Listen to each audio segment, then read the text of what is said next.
There are some of the general property maintenance challenges which are more often faced in most of the built assets.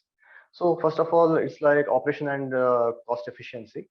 So there is a continuous pressure to lower capital as well as operating expenses. But at the same time, we need to improve the quality of maintenance as well as building performance. But we do not have like a specialized tool as well as we have a time constraints. And second is like information management.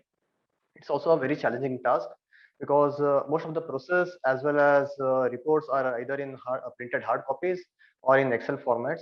So this results either data is missing or scattered, and which becomes difficult to compile and analyze. So this process is also very expensive, and this result in poor visibility and low control over the data. Then we have energy and environmental responsibility. So we have questions like how to reduce energy cost or how to improvise the energy efficiency and reduce carbon footprints. But the issue is we do not have up-to-date data and reliable data.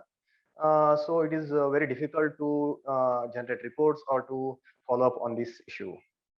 Then the last one, which is very important, is the user satisfaction and well-being, because end users are the one whose satisfaction and well-being is very important. But how do we ensure good indoor air quality?